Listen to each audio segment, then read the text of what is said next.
أود أن أهنئ أخواتي نساء الكويت على حصولهم حقوقهم السياسية، وأتمنى لأخواتي أن يساهمن مع أخوانهم في بناء هذا البلد وفي مستقبل هذا البلد، وأتمنى للجميع التوفيق والشكر.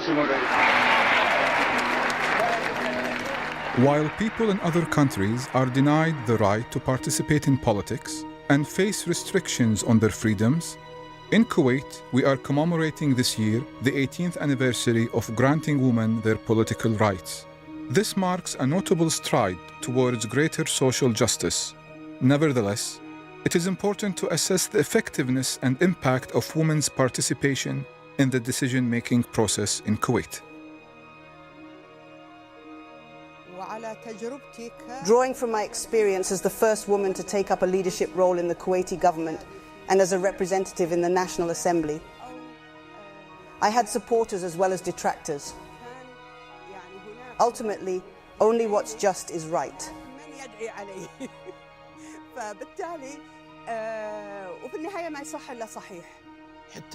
There are female ministers who have left their mark.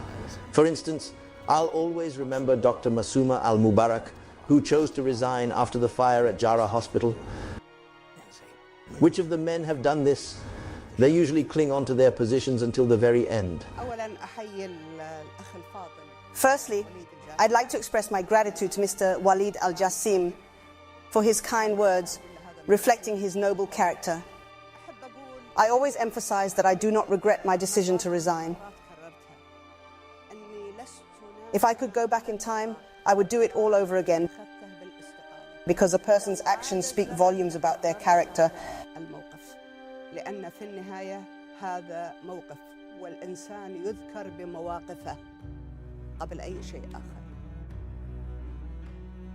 Especially in politics, women's involvement is largely seasonal, only coming to the forefront during elections. Women must strive for their rights. Unfortunately, Kuwaiti women have fallen short in this area.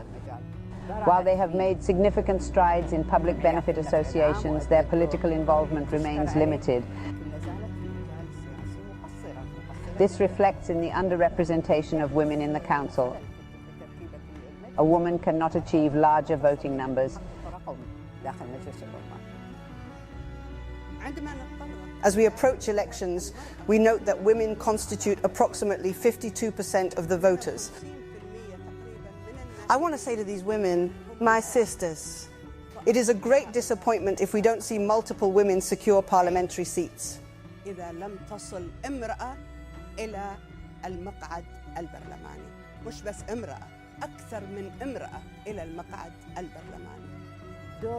The role of women in society and politics is still a subject of debate.